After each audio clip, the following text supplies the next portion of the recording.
មានដីតូចអញ្ចឹងតើអាចចាំមន់បានដែរឬទេស្វាគមន៍បងប្អូនទាំងអស់គ្នាមកកាន់ Channel មន់ស្រាយសាផេតឹងដំបូងបងប្អូនខ្ញុំក៏ធ្លាប់គិតដែរថាដីតូចអញ្ចឹងពិបាកចិញ្ចឹមមន់ពិបាកថែមន់តើតែមានដីធំទូលាយមានរុក្ខជាតិព័ទ្ធជុំវិញទើបអាចចិញ្ចឹមមន់ទៅជោគជ័យហើយចំពោះវីដេអូនេះខ្ញុំនឹងបង្ហាញបងប្អូនទាំងអស់គ្នាទាក់ទងនឹងការចែករំលែកចំណេះដឹងនិងប្រាប់បងប្អូនទាំងអស់គ្នាថាតើមានដីតូចអញ្ចឹងអាចចិញ្ចឹមមន់បានផលដែរឬអត់ចាបងចំពោះវីដេអូនេះគឺជាវីដេអូនៅក្រៅទ្រុងមាន់របស់ខ្ញុំហើយទ្រុងមាន់នេះក្រោយតែខ្ញុំគឺសិតតែទ្រុងមាន់បងប្អូនដីតនេគឺអត់មានសល់ទេគឺខ្ញុំរៀបចំដាក់ទ្រុងមាន់ហើយចំពោះមាន់នេះគឺមាន់ប្រាម៉ាបងប្អូនមាន់ក្រៅស្រុកក្នុងស្រុកយើងគឺអត់មានពូជនេះទេពូជនេះគឺនាំពូជនេះនាំចូលពីក្រៅស្រុកបងប្អូនបើអាយុពួកនេះវិញវែងពួកនេះ5 6ឆ្នាំអីបានងាប់ហើយបើគីឡូវិញ3គីឡូ5ទៅ6គីឡូបើញី3ទៅ4គីឡូអស់ហើយបងប្អូនមើលនេះដីក្រោយផ្ទះខ្ញុំនេះអត់មានសល់ទេបងប្អូនបើចំហៀងខាងនេះវិញសល់កន្លះម៉ែត្រទេបងប្អូនកន្លះម៉ែត្រហ្នឹងគឺទុកផ្លូវដើរសម្រាប់យើងតម្លាក់តង់ហើយបើចំពោះទ្រុងមាន់មេរបស់ខ្ញុំនេះខ្ញុំចំលក្ខណៈថាទុកធ្វើមេពូជចឹងណាបងប្អូនបើទ្រុងមេពូជនេះមកចន្លោះហ្នឹង2គុណនឹង3ម៉ែត្របងប្អូនហើយចំពោះចន្លោះហ្នឹង1ការ៉េយើងអាចដាក់បាន2មាន់ណាបងប្អូនហើយ3គុណនឹង2ម៉ែត្រហ្នឹងយើងអាចដាក់បាន12មាន់សុំទោសបងប្អូន12មេហើយ12មេបា2បងប្អូនបើបងប្អូនមើលជាក់ស្ដែងហ្មងចន្លោះមួយហ្នឹងអត់ទាន់គ្រប់ទេបងប្អូនដោយសារខ្ញុំនឹងរៀបចំដាក់មេបន្ថែមទៀតចឹងណាបងប្អូនអាហ្នឹងចន្លោះបានយឺត្រូវស្តង់ដារអញ្ចឹងបងប្អូនកលេចមើលធុងចាក់របស់ខ្ញុំវិញបើធុងចាក់របស់ខ្ញុំវិញគឺអានេះខ្ញុំឆ្នៃបងប្អូនដំបូងហ្នឹងជាត្រង់គោទេទៅពេលហើយអញ្ចឹងយើងឆ្លាញ់ការចិញ្ចឹមមាន់ក៏ឆ្នៃវាជាធុងមាន់ទៅហើយចន្លោះគៀននេះគឺខ្ញុំបើធុងមួយនេះវិញគឺខ្ញុំចិញ្ចឹម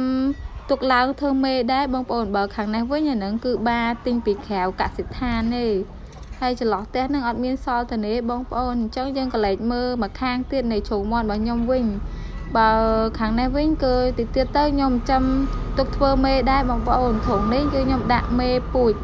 បងប្អូនបានឃើញហើយនិយាយទៅធុងមាន់របស់ខ្ញុំហ្នឹងគឺនៅជាប់នឹងផ្ទះហ្មង2ម៉ែត្រទៀតហ្នឹងដល់ផ្ទះហើយអញ្ចឹងខ្ញុំនាំបងប្អូនទាំងអស់គ្នាមកមើលខាងក្នុងម្ដងខាងក្នុងនេះគឺដូចខ្ញុំបានប្រាប់បងប្អូនខាងដើមវីដេអូអញ្ចឹងខាងក្នុងនេះមួយប្លោះដាក់បានមេ12បា2បងប្អូនមកតែជាក់ស្ដែងខ្ញុំដាក់នេះដោយសារខ្ញុំមាន់រៀងតិចដែរអញ្ចឹងខ្ញុំដាក់ខ្លះមេ6បា1បងប្អូនអានឹងល្អបើចំពោះធុងបងប្អូនយើងធ្វើទៅតឹងថ្ងៃអានឹងល្អខ្លាំងបើធ្វើបរិយថ្ងៃ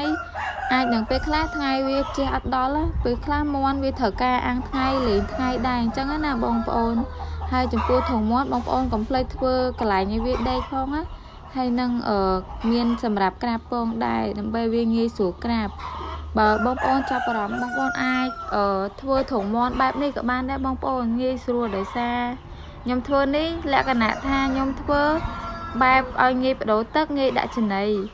បើចំពោះបងប្អូនដែលគាត់ទៅតែរៀនចាំមាន់ដបងបងប្អូនអាចចាំលក្ខណៈធុងនៅក្រោយដូចខ្ញុំពីមុនក៏បានដែរបងប្អូនទៅពេលយើងចាំបានហើយចាំយើងធ្វើធុងឡើងបន្ថែមមកធុងទៀតមកជាន់ទៀតមកល្វែងទៀតអញ្ចឹងណាបងប្អូនបើចំពោះមេបាវិញគឺគីឡូថតពេកក៏អត់សូវល្អដែរបងប្អូនអញ្ចឹងយើងកលេចមកមើលរោងក្រោយរបស់ខ្ញុំវិញអានេះគឺខ្ញុំចាំមេ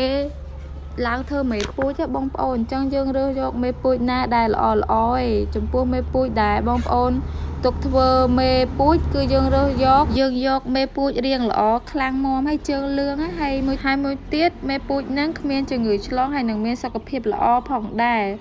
បើអាយុវាចាប់ពី7ខែទៅមានទម្ងន់ច្រើនជាង1គីឡូ2ខាំបងប្អូនហើយយើងជ្រើសយកមេមាន់ហ្នឹងចេញពីមាន់ដែលបានកូន4សាក្នុងមួយឆ្នាំយ៉ាងតិចបងប្អូនហើយបើពងវាមួយសាពី10ទៅ12ពងហើយបើអត្រាញាស់វិញពី8ក្បាលឡើងដែលធ្វើឲ្យកូននោះវាមានសកម្មភាពខ្លីខ្លាហើយបើបងប្អូនក៏ចង់ជ្រើសយកបាបងប្អូនក៏ត្រូវរើសយកបាណាដែលមានរាងល្អក្លែវក្លាជើងលឿងដែរបើ បើខ្នាយវិញប្រហែលជាមានប្រវែង2ទៅ3សង់ទីម៉ែត្រទេបើនិយាយពីទម្ងន់គីឡូបាហ្នឹងវិញ2គីឡូកន្លះឡើងហ្នឹងយើងអាចយកធ្វើបាបាន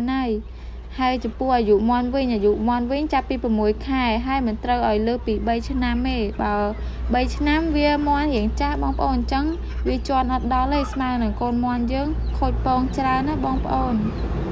ហើយមួយវិញទៀតបាននឹងត្រូវតែមានកូនច្រើននិងគ្មានជំងឺឆ្លងបើបងប្អូនមានចម្ងល់អីបងប្អូនអាចខមមិនសួរក្រោមវីដេអូនេះបានខ្ញុំនឹងរីករាយឆ្លើយបងប្អូនហើយខ្ញុំក៏មិនមែនជាអ្នក professional អីដែរបងប្អូនគ្រាន់តែខ្ញុំប្រាប់បងប្អូនតាមបទពិសោធន៍ជាក់ស្ដែងដែលខ្ញុំធ្វើទទួលបានជោគជ័យហើយចំពោះបងប្អូនដែលគាត់មានដីទីធ្លាខាងក្រោយសល់តិចឬក៏សល់ច្រើនបងប្អូនអាចសាកល្បងចិញ្ចឹមមាន់បានណាបងប្អូនការចិញ្ចឹមមាន់អត់មានអីពិបាកទេបងប្អូនហើយទីផ្សារក៏ធំទូលាយងាយស្រួលរកដែរបងប្អូនបើបងប្អូនជាអ្នកធ្វើការបងប្អូនទៅនេម៉ោង2ម៉ោង3ម៉ោងក៏អាចឆ្លៀតចិញ្ចឹមបានដែរបងប្អូនការចិញ្ចឹមមាន់មិនត្រឹមតែកាត់បន្ថយស្ត្រេសពីកន្លែងការងារក៏ជួយកាត់ចំណាយខ្លះនៅក្នុងបន្ទប់គ្រួសារបានដែរហើយចំពោះបងប្អូនដែលគាត់ទៅតែចិញ្ចឹមមាន់ថ្មីគាត់តែងតែជួបហើយកូនមាន់អត់សូវស៊ីចំណីរាកស្ញយខ្សោយធ្លាក់ស្លាប់អាហ្នឹងអ្វីសិតតែខ្ញុំធ្លាប់ជួបពីមុនហើយបងប្អូនអញ្ចឹងកត្តាល្អទី1ហ្នឹងបងប្អូនត្រូវតែជ្រើសយកមេពូជដែលដូចខ្ញុំប្រាប់ពីដើមវីដេអូអញ្ចឹងណាបងប្អូនអ្វីដែលយើងរើសមេពូជបានល្អគឺកូនរបស់យើងក៏ល្អតាមនឹងដែរបងប្អូនចំពោះកូនមាន់នេះគឺជាកូនមាន់ដែលបងប្អូនបានឃើញមេបាពីដើមវីដេអូនេះជាកូនមាន់របស់វាប្រកាសផ្ទាល់បងប្អូនកូនមាន់របស់វាឃើញថាសុខភាពល្អលះលហួននិយាយទៅគាត់តែបងប្អូនឃើញដឹងថាកូនមាន់នឹងសុខភាពល្អផលហ្មងហើយទី1ហ្នឹងគឺកត្តាមេបាបើទី2វិញគឺការថែទាំអនាម័យក៏ដូចគ្នាដែរបងប្អូនយើងជ្រើសរើសយកពូជល្អហើយប៉ុន្តែពេលយើងអត់ចេះថែកូនមាន់ក៏នាំឲ្យកូនមាន់របស់យើងមានជំងឺកើតជំងឺដែរបងប្អូនអញ្ចឹងធុងត្រូវតែមានទ្រុងកម្ដៅឬក៏ស្ទូស្អំកម្ដៅបងប្អូនតែអ្វីដែលបងប្អូនទើបតែរៀនចំត្បងអត់ទាន់មានទេអញ្ចឹងបងប្អូនអាចយកទ្រុងកូនមាន់ហ្នឹងហើយព័ទ្ធបាវជុំវិញឬក៏យកកណាត់អីព័ទ្ធជុំវិញក៏បានដែរបងប្អូនឲ្យថាក្នុងហ្នឹងវាមានកម្ដៅគ្រប់គ្រាន់សម្រាប់កូនមាន់តាមអាយុកាលបងប្អូនបើកូនមាន់ទើបញាស់ទៅដល់អាយុ21ថ្ងៃវាត្រូវការកម្ដៅខុសៗគ្នាបងប្អូនអញ្ចឹងកូនមាន់ទើបញាស់វាត្រូវការកម្ដៅជាងកូនមាន់អាយុ21ថ្ងៃបងប្អូនហើយបើចំពោះកូនមាន់អាយុ21ថ្ងៃឡើងទៅក៏ត្រូវការកម្ដៅដែរតែកម្ដៅវាបរិមាណតិចជាងកូនមាន់អាយុទើបញាស់ដល់21ថ្ងៃហ្នឹងឯងបងប្អូនអញ្ចឹងបើបងប្អូនចូលចិត្តចិញ្ចឹមសត្វអីមានដីទលាខាងក្រោយផ្ទះអាចសាកចិញ្ចឹមបានហើយបើបងប្អូនមានចម្ងល់អីបងប្អូនអាចឆាតសួរនាំបានណាបងប្អូននៅក្នុង Telegram ឬ Facebook Page ក៏មានដែរបងប្អូនអាចសួរនាំបានប៉ុន្តែបើបងប្អូនចង់ឲ្យខ្ញុំឆ្លើយលឿនបងប្អូនអាចតាក់ទងតាមលេខ Telegram បងប្អូននៅខ្ញុំឆ្លើយលឿនបើបងប្អូនមានចម្ងល់តាក់ទងនឹងការចិញ្ចឹមមាន់ឬក៏បច្ចេកទេសក្នុងការចិញ្ចឹមកូនមាន់ទៅបានផលល្អបងប្អូនអាច comment សួរបានហើយដើម្បីទទួលបានចំណេះដឹងថ្មីឬក៏បច្ចេកទេសដើម្បីចិញ្ចឹមកូនមាន់ទៅជោគជ័យបងប្អូនអាច Subscribe Channel YouTube ខ្ញុំម្នាក់មួយផងសូមអរគុណច្រើនបងប្អូនទាំងអស់គ្នាដែលទស្សនាវីដេអូនេះរហូតដល់ចប់បាយបាយបងប្អូនទាំងអស់គ្នាជូនពរបងប្អូនទាំងអស់គ្នាជោគជ័យគ្រប់គ្នាជួបគ្នាវីដេអូក្រោយបងប្អូនទាំងអស់គ្នា